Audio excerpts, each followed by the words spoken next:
السلام علیکم ورحمۃ اللہ وبرکاتہ۔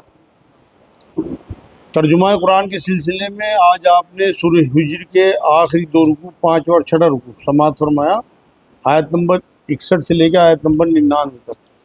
اس کا ہلکا پھلکا ترجمہ اور تفسیر آپ کے سامنے پیش ہے۔ الحمدللہ رب العالمین والصلاۃ والسلام علی رسول الکریم وعلی آلہ وصحبہ اجمعین، اما بعد۔ الحمدللہ رب العالمین والصلاۃ والسلام علی رسول الکریم وعلی آلہ وصحبہ اجمعین، اما بعد۔ اعوذ باللہ من الشیطان الرجیم، بسم اللہ الرحمن الرحیم۔ رب اشرح لی صدری ویسر لی امری واحلل عقدۃ من لسانی یفقہوا قولی۔ سبحان ربک رب العزۃ عما یصفون وسلام علی المرسلین والحمدللہ رب العالمین۔ سورہ ہجر 15ویں سورت ہے، 14ویں پارے میں ہے، آیت نمبر 61۔ شروع اللہ کے نام سے جو بڑا مہربان نہایت رحم فرمانے والا ہے۔ جب بھیجے ہوئے فرشتے آل لوط کے پاس پہنچے، پچھلی بار میں نے آپ کو بتایا تھا لوط علیہ السلام کی طرف اللہ نے ان کی قوم کو عذاب دینے کے لیے فرشتوں کو بھیجا تھا، اور ان کی بیوی جو تھی وہ کیونکہ ان کی باغی تھی تو اس لیے یہ بتا دیا گیا تھا آیت نمبر 60 میں کہ نبی کی بیوی اگر نافرمان ہوگی تو اسے نہیں بچایا جائے گا بلکہ اسے بھی عذاب میں مبتلا کر دیا گیا۔ تو اب آیت نمبر 61 میں بتایا گیا جب بھیجے ہوئے فرشتے آل لوط کے پاس پہنچے تو انہیں لوط علیہ السلام نے کہا تم لوگ تو کچھ انجان سے معلوم ہو رہے ہو۔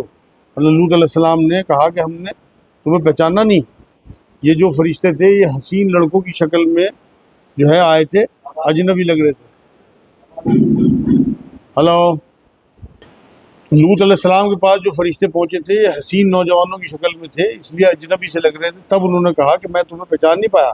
آیت نمبر 63 انہوں نے کہا نہیں، بلکہ ہم تیرے پاس وہ چیز لائے ہیں جس میں یہ لوگ شک و شبہ کر رہے تھے، مطلب اللہ کا عذاب ابھی بھی آ سکتا ہے۔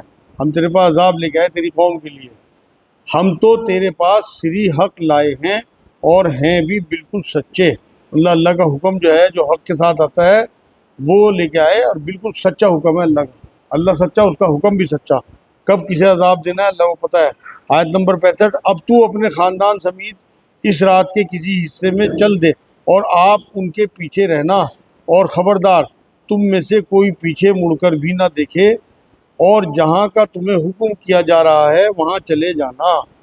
مطلب یہاں لوط علیہ السلام کو یہ کہا کہ آپ پیچھے پیچھے رہنا تاکہ کوئی مومن جو ہے وہ پیچھے نہ رہ جائے، اور انہیں آگے کرتے رہنا مومنوں کو۔ اور یہ کہا کہ کوئی مڑ کے بھی نہ دیکھے، مطلب عذاب کی جگہ کو کبھی مڑ کے بھی نہیں دیکھنا۔ نبی اکرم صلی اللہ علیہ وسلم کا کبھی ان جگہوں سے گزر ہوتا تھا تو تیزی سے نکل جاتے تھے اور حکم دیتے تھے صحابہ کو بھی۔ آیت نمبر 66 اور ہم نے اس کی طرف اس بات کا فیصلہ کر دیا کہ صبح ہوتے ہوتے ان لوگوں کی جڑیں کاٹ دی جائیں گی، مطلب قوم لوط کو نیست نابود کر دیا جائے گا، آخری آدمی تک ان کا جو ہے وہ ختم کر دیا جائے گا۔ اور شہر والے خوشیاں مناتے ہوئے آئے، مطلب لوط علیہ السلام کہ یہاں کیونکہ خوبصورت لڑکوں کی شکل میں فرشتے آئے تھے تو ان کی خبر آتے ہی انہیں پتہ لگ گیا، اور یہ خوشیاں مناتے ہوئے آئے کہ ہم اپنی خواہش نفس کو پورا کریں گے معاذ اللہ۔ ادھر عذاب کا فیصلہ ہو چکا تھا ان کے لیے، اور ادھر یہ خوشیاں مناتے ہوئے وہاں پہنچے۔ آیت نمبر 68 لوط علیہ السلام نے کہا کہ یہ لوگ میرے مہمان ہیں، تم مجھے رسوا نہ کرو۔ اللہ سمجھانے کی کوشش کی ایک نبی نے اپنی قوم کو، اللہ تعالیٰ سے ڈرو اور مجھے رسوا نہ کرو۔ اللہ یہ میرے مہمان ہیں، انہیں مہمانوں کی طرح ٹریٹ کرو، نہ کہ ان کے ساتھ بدکاری کی سوچو۔ وہ بولے کیا ہم نے تجھے دنیا بھر کی ٹھیکیداری سے منع نہیں کر رکھا تھا؟ مطلب سب پیغمبروں کو ایسے ستایا گیا، دھمکی دی گئی ان کی قوموں کی طرف سے، جب انہوں نے حق بات کی تو انہیں مطلب قتل کرنے کی دھمکی دی گئی، اور اس طرح کی دھمکی دی گئی کہ تیری بے عزتی کریں گے، مطلب ٹھیکیدار نہ بنو تم۔ لوط علیہ السلام کو بھی یہ کہا، یہاں تک ہوا ہے کہ نبیوں کو قتل تک کر دیا قوموں نے، اپنے وقت کے نبیوں کو۔ لوط علیہ السلام نے کہا اگر تمہیں کرنا ہی ہے تو یہ میری بچیاں موجود ہیں۔ مطلب انہوں نے جب انہیں کہا نا کہ تم ٹھیکیدار نہ بنو، ہم جانے ہمارا کام جانے، ہمیں نہ روکو نہ ٹوکو، سورہ ہود میں اس کی پوری تفصیل آئی۔ تو لوط علیہ السلام نے کہا یہ میری بچیاں موجود ہیں، تمہیں ان سے نکاح کر لو، کیونکہ نبی کی جو امت ہوتی ہے اس کی تمام عورتیں اس کی بیٹیوں کی طرح ہوتی ہیں۔ تو یہاں اپنی قوم کی جو عورتیں تھیں انہیں کہا کہ یہ میری بیٹیاں ہیں، ان سے نکاح کرو، اور ان کی اپنی خواہش نفس جو ہے وہ حلال طریقے سے اس میں وہ کرو۔ پیغمبر جو ہوتے ہیں وہ قوم کے لیے ایک شفیق باپ کی حیثیت رکھتے ہیں. نبی صلی اللہ علیہ وسلم بھی پوری امت کے روحانی باپ ہے.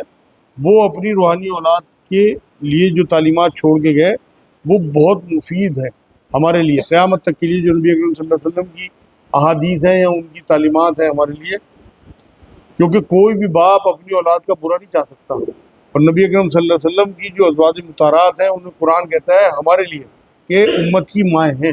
اس حساب سے نبی اکرم صلی اللہ علیہ وسلم ہمارے باپ ہوئے، روحانی باپ. تو ہمیں حضور اکرم صلی اللہ علیہ وسلم کی ہر بات اس طرح سے لینی چاہیے جیسے اپنے باپ کی بات لی جاتی ہے. آیت نمبر 72، تیری عمر کی قسم. نبی اکرم صلی اللہ علیہ وسلم کی عمر کی قسم کھائی اللہ نے. یہ بہت بڑی بات ہے کہ حضور سے خطاب کیا کہ تیری عمر کی قسم. وہ تو اپنی بدمستی میں سرگرداں تھے. مطلب یہ اس ٹائم کا واقعہ چل رہا لوط علیہ السلام کا. تو نبی کو بتایا کہ جیسے شراب کے نشے میں دھت آدمی ہوتا ہے، اس کی عقل جو ہے وہ خبت ہو جاتی ہے، ایسے ہی یہ اپنی بدمستی میں ایسے مست ہوئے کہ یہ بات سمجھ ہی نہیں پائے لوط علیہ السلام کی.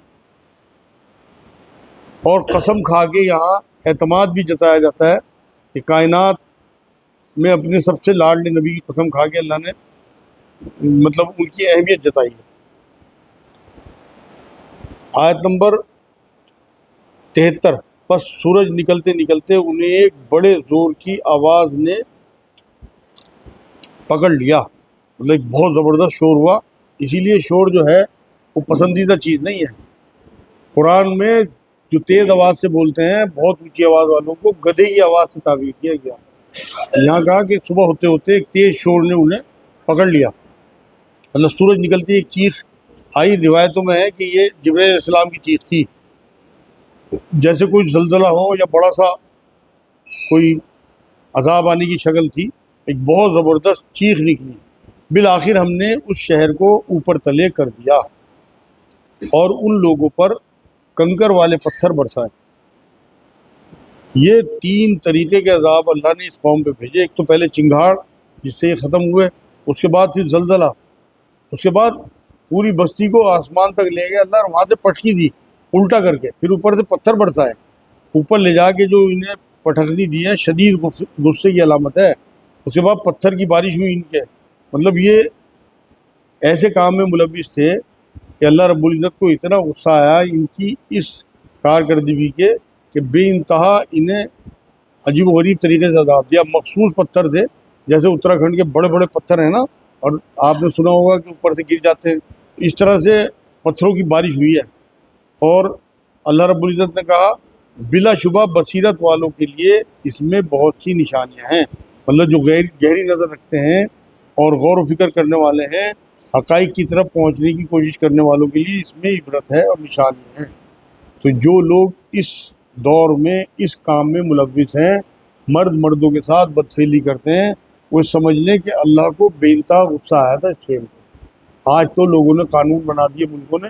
ہمارے ملک میں بھی قانون بنانے کی کوشش کی گئی، وہ تو اللہ کا شکر ہے کہ یہاں نہیں بنا، لیکن اور ملکوں میں اس قوم کے اس کام کی قانونی حیثیت ہے کہ مرد مرد کے ساتھ شادی کر سکتا ہے، رہ سکتا ہے. جبکہ یہ اللہ کا مطلب بہت ناپسندیدہ کام ہے کہ اتنا بڑا عذاب آیا تھا. یہ بستی ایسی راہ پر ہے جو برابر چلتی رہتی ہے، عام گزرگاہ. مطلب مدینے کے شام کا جو راستہ ہے، مدینے سے شام کا، وہاں پہ یہ بستی ہے. تجارتی قافلے جو ہے نا وہ وہاں سے گزرتے تھے، بیچ میں پڑتی تھی، تو آتے جاتے جو ہے لوگوں کی نظر پڑتی ہے ان کھنڈرات پہ. آج بھی یہ موجود ہیں وہاں. آیت نمبر 77، اور اس میں ایمانداروں کے لیے بڑی نشانی ہے. مطلب جو ایمان رکھتے ہیں وہ سوچیں کہ لوگوں کی جو اخلاق کی گراوٹ کی وجہ سے بگاڑ آ گئے، اور آج کل جو اس ٹائم لوگوں کا حال ہے، اس طرح جو ہے زلزلے جو آ رہے ہیں وہ اسی تباہی کی علامت ہے. ہو سکتا ہے اسی برے کام کی وجہ سے اللہ زلزلے بھیجتا ہو. آیت نمبر 78، ایکا بستی کے رہنے والے بھی بڑے ظالم تھے. مطلب یہ ایک شعیب علیہ السلام کی بستی تھی، اور ان کا ذکر یہاں پہ آ رہا ہے دوسری قوم کا. گھنے پیڑوں کی بستی تھی، گھنے جنگل، سبزہ وغیرہ بہت زیادہ تھا یہاں پہ. تو یہ کہا کہ ایکا بستی کے رہنے والے بھی بڑے ظالم تھے. مطلب ان کی امت کا ذکر آیا جن سے آخر ہم نے انتقام لے ہی لیا. یہ دونوں شہر کھلے عام راستے پر تھے. مطلب پہلے قوم لوط، عرب قوم شعیب کی تباہ ہوئی جو بستیاں ہیں، وہ مین روڈ پہ ہے، جس سے لوگ عبرت لیں اور ان کے کھنڈرات جو ہے دیکھ کے سوچے کہ یہاں کیسے کیسے محل تھے، کیسی کیسی ترقی تھی، کس طرح ان لوگوں نے اتنے بڑے بڑے محل پہاڑوں میں بنائے تھے، اور کس طرح اللہ نے ان کا کیا حشر کیا۔ اور ہجر والوں نے بھی رسولوں کو جھٹلایا۔ صالح علیہ السلام کی جو قوم ہے، قوم سمود کی طرف، اس کی طرف اشارہ ہے۔ یہ ہجر کے علاقے میں تھی، جو مدینہ اور شام کے بیچ میں تھا یہ بھی، تو یہاں اس کا ذکر کیا اللہ رب العزت نے، ہجر والوں کو، جس کے اوپر اس صورت کا نام ہے۔ اور ہم نے ان کو اپنی نشانیاں بھی عطا فرمائیں، لیکن تاہم وہ ان سے روگردانی ہی کرتے رہے۔ اب یہ دیکھیے کہ یہاں ذکر کیا، ہجر والوں نے رسولوں کو جھٹلایا۔ رسولوں کو جھٹلانے کا مطلب، انہوں نے تو اپنے ایک رسول کو جھٹلایا تھا، صالح علیہ السلام کو، لیکن ایک رسول کو جھٹلانے کا مطلب اللہ کے اتھارٹی کو جھٹلانا ہے۔ اس لیے رسولوں کو جھٹلانا کہا گیا یہاں پہ۔ اس لیے ہمیں سب رسولوں پہ ایمان لانے کی بات کہی گئی قرآن میں۔ اگر ہم کسی، یہ تک کہا کہ ہم فرق نہیں کرتے کسی رسول میں، کہ ایک رسول کو مانیں ایک کو نہ مانیں، ہمیں تمام رسولوں پہ ایمان لانا ہے کہ یہ اللہ کے نمائندے ہوتے ہیں، اللہ کی طرف سے آتے ہیں۔ یہاں اسی لیے تمام رسولوں کی جھٹلانے کی بات کی، اور ہم نے ان کو اپنی نشانیاں بھی عطا فرمائیں، لیکن تاہم وہ ان سے روگردانی کرتے رہے۔ مطلب اللہ نے انہیں ایسی نشانی دی تھی کہ ایک اونٹنی جو ہے وہ چٹان سے برآمد ہوئی تھی، اور اسے پھر انہوں نے قتل کر دیا، تو وہ قصہ آگے آئے گا، تو اس کا ذکر اللہ نے یہاں کیا۔ یہ لوگ پہاڑوں کو تراش تراش کر گھر بناتے تھے۔ مطلب جو صالح علیہ السلام کی قوم تھی، یہ اتنے ترقی یافتہ لوگ تھے، اور اتنی ان کی ٹیکنالوجی ہائی فائی تھی کہ پہاڑوں کو تراش کے گھر بنا لیتے تھے بے خوف ہو کر، مطلب کسی قسم کا کوئی ڈر نہیں تھا۔ اب تو ہم پہاڑوں میں جاتے ہوئے ڈرتے ہیں نا کہ اوپر سے کوئی پہاڑ نہ گر جائے، کوئی پتھر نہ گر جائے۔ ویسے تو آج بھی لوگ پہاڑ کاٹ کاٹ کے گھر بنا رہے ہیں، لیکن یہ سوچنے والی بات ہے کہ پہلے لوگ جو تھے وہ جاہل نہیں تھے، بیوقوف نہیں تھے، بلکہ ان میں بے انتہا ترقی تھی، ہر زمانے میں صلاحیتیں رہیں، مگر یہ کچھ زیادہ ہوشیار تھے، جن کا ذکر یہاں چل رہا صالح علیہ السلام کی قوم کا۔ آخر انہیں بھی صبح ہوتے ہوتے چنگھاڑ نے آ دبوچا، مطلب ایک شور۔ جنگ تبوک کو جاتے ہوئے اسی بستی سے جب گزر ہوا نبی اکرم صلی اللہ علیہ وسلم نے، تو منہ پہ کپڑا ڈھک لیا اور یہ کہا صحابہ کو کہ تیزی سے گزرو یہاں سے، مطلب جہاں پہ اللہ کا عذاب آیا ہو اس بستی سے بھی تیزی سے گزرنے کا حکم ہے۔ تو مطلب سالہ سال، مطلب زمانے بھی بیت گیا، لیکن پھر بھی اللہ کے غصے کی نشانیاں وہاں موجود تھیں۔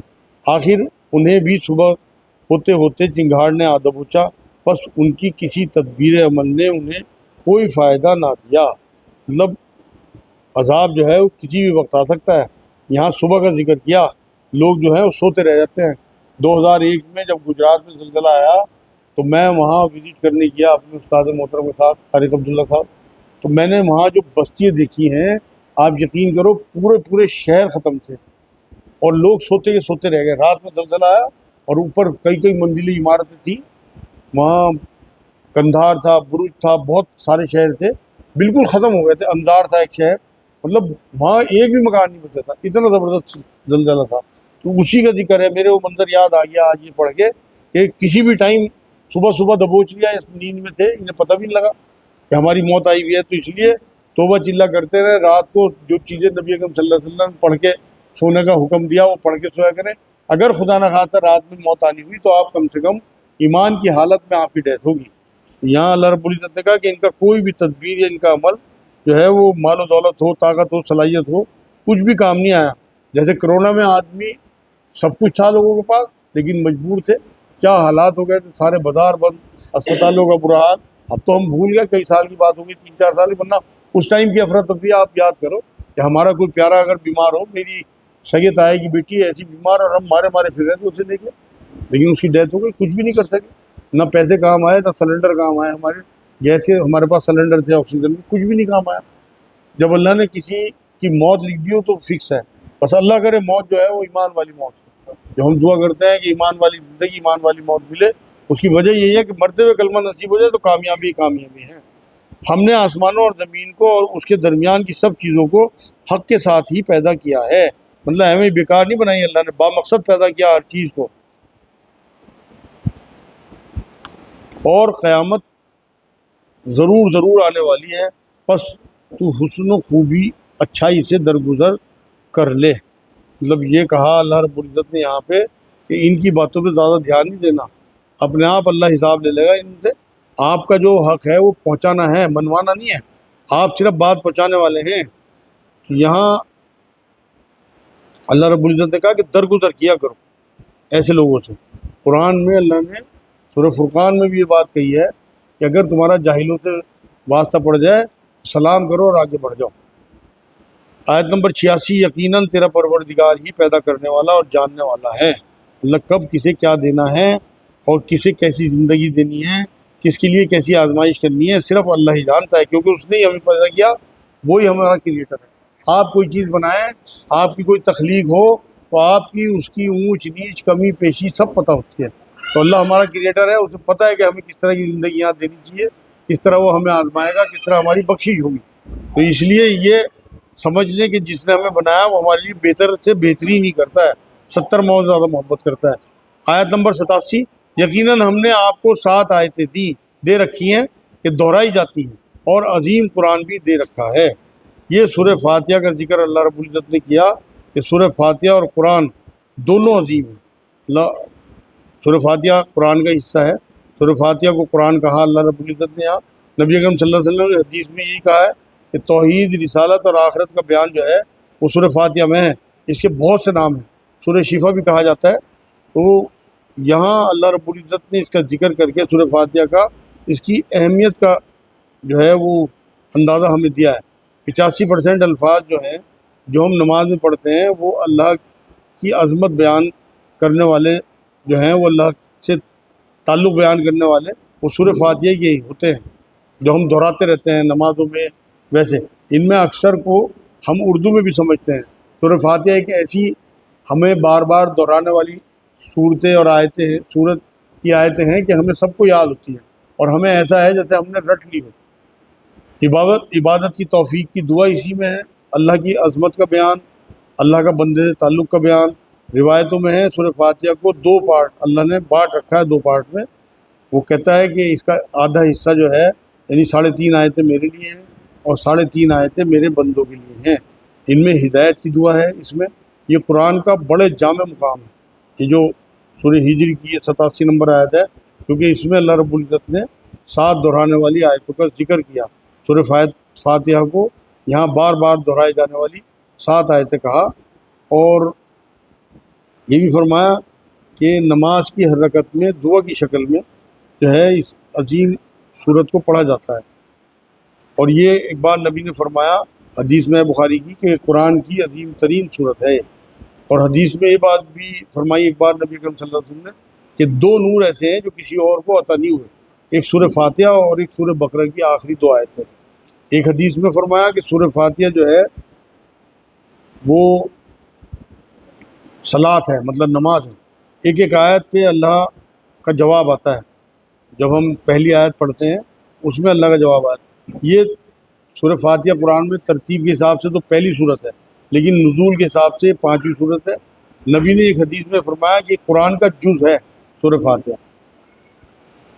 آیت نمبر 88، آپ ہرگز اپنی نظریں اس چیز کی طرف نہ دوڑائیں جس سے ہم نے ان میں سے کئی قسم کے لوگوں کو بہرہ مند کر رکھا ہے۔ مطلب پیسے والوں کو دین کے لیے مدد آئے تب بھی مرغوب نہیں ہونا۔ مطلب اگر کوئی بہت پیسے والا سامنے آ جائے، دنیا برتنے کی چیز ہے، اگر بہت پیسے والے دین کی طرف آپ کو دکھے بھی اور لگے آپ کو کہ بہت زیادہ دین کی خدمت کر رہے، تب بھی ان سے مرغوب نہیں ہونا۔ مرغوب صرف اپنے اللہ سے ہونا، اس کے رسول سے ہونا، کسی کے پیسے سے مرغوب نہیں ہونا۔ یہاں بار بار قرآن میں بھی اللہ نے کہا کہ ان کی جو چلنا پھرنا ہے پیسے والوں کا، یہ تمہیں اچنبے میں نہ ڈال دے۔ یہاں یہی بات کہی کہ جسے اللہ نے لوگوں کو دے رکھا ہے تم نے اس کی طرف دھیان نہیں دینا، اس کی طرف نظریں نہیں گڑانی، نہ ان پر آپ افسوس کریں، اور مومنوں کے لیے اپنے بازو جھکائے رکھیں۔ مطلب جو ایمان میں آ گئے ان کے لیے شفقت، ایک مرغی کی طرح پروں کو جھکائے رکھیں۔ جیسے مرغی جو ہے وہ اپنے بچوں کو پروں میں لے لیتی ہے، ایسے ہی نبی کو یہ کہا کہ ایک شفیق باپ کی طرح اپنی امت کا خیال کریں۔ جو لوگ ایمان میں آ گئے چاہے وہ غریب ہوں، پہلے آپ کو ان کا خیال رکھنا ہے۔ اور یہ کہا کہ ان پر افسوس کریں، نہ ان پہ افسوس کریں، مطلب اس پہ کہ یہ عذاب آنے والا ہے، یہ ایمان میں نہیں آئے، یہ اپنا اپنا حساب دیں گے، آپ ان کا حساب نہیں دیں گے۔ قرآن میں جگہ جگہ اللہ نے اپنے نبی کو یہ کہا کہ آپ داروغہ نہیں ہیں، آپ صرف بات پہنچانے والے ہیں، آپ بات پہنچائیں، باقی ہدایت دینا نہ دینا وہ ہمارے ہاتھ میں ہے۔ یہاں اللہ رب العزت نے یہ بات کی کہ آپ کے لیے قرآن اور ہدایت سب سے بڑی دولت ہے۔ نبی اکرم صلی اللہ علیہ وسلم کے ذریعے یہ چیزیں ہمیں بتائی جا رہی ہیں، جو نبی کو قرآن میں چیزیں کہی گئی ہیں، وہ ہمیں بھی یہ بات چاہیے کہ جو ایمان والے غریب ہوں چاہے، ان کی شفقت، ان کی محبت، ان کی عزت زیادہ کرنی ہے بنسبت پیسے والوں کے، جو دنیا دار لوگ ہیں، جنہوں نے اس کتاب الہی کے ٹکڑے ٹکڑے کر دیے۔ قسم ہے تیرے پالنے والے کی، ہم ان سب سے ضرور باز پرس کریں گے۔ مطلب ہر بکواس، ہر مذاق، ہر مخالفت کا اللہ حساب لے گا۔ یہاں قرآن جو ہے وہ سب پچھلی کتابوں کے لیے آیا ہے۔ جو لفظ آیا پچھلی کتابوں میں، جن لوگوں جتنے بھی احکام تھے انہیں تبدیل کر دیا تھا ان قوموں نے۔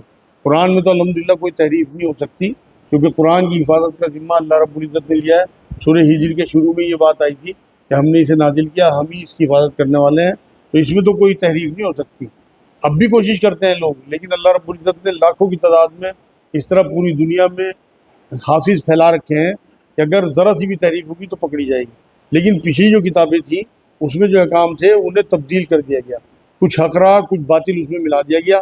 ایسے لوگوں کو کہا اللہ نے کہ جو کچھ کو مانے اور کچھ کو نہ مانے۔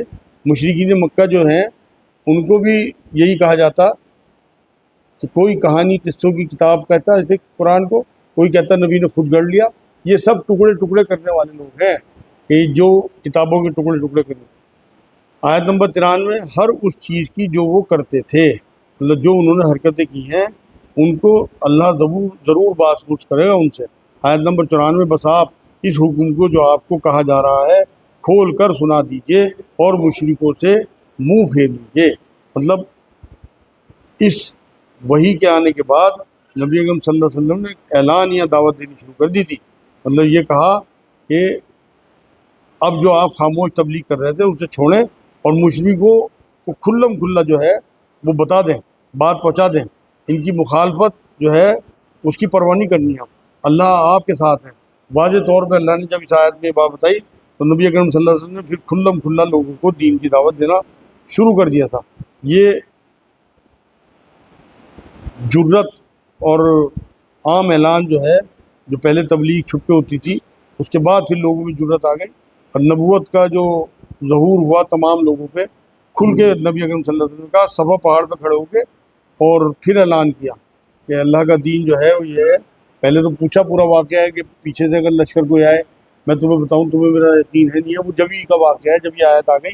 اس کے بعد پھر نبی اکرم صلی اللہ علیہ وسلم نے کھلم کھلا دین کی دعوت دینی شروع کر دی، اور یہ کہا اللہ نے کہ مشرکوں سے منہ پھیر لیجئے، مطلب آپ نے ان کی کوئی پرواہ نہیں کرنی۔